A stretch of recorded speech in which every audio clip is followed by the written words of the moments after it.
I went to my boss and said to him, I'm going to go do this crazy thing, and I'm going to start this company selling books online.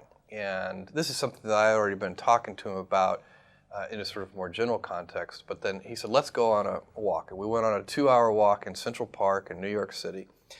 And the conclusion of that was this, he said, this actually sounds like a really good idea to me. But it sounds like it would be a better idea for somebody who didn't already have a good job.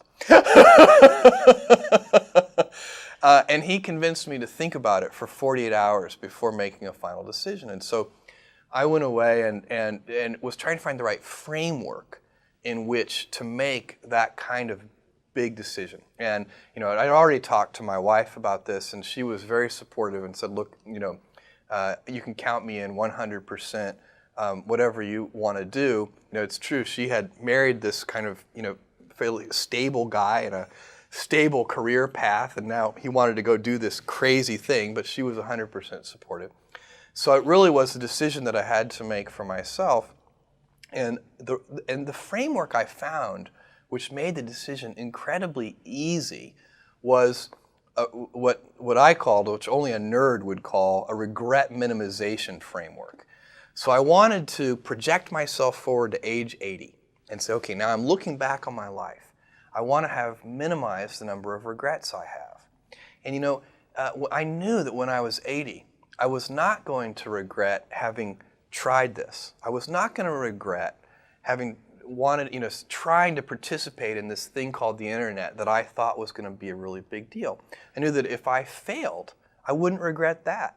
But I knew the one thing I might regret is not ever having tried.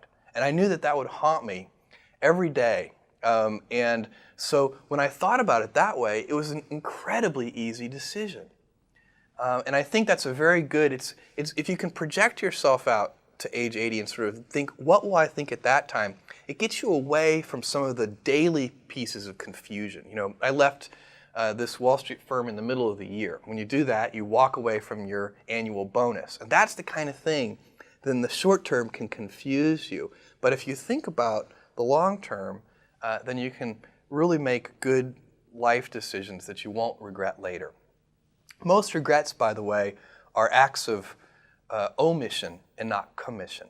I think most people when they're 80 years old, you can do bad things. You can go murder somebody, and that would be bad, and that would be an act of commission that you would regret. But most, everyday, ordinary non-murderers, their big regrets are omissions.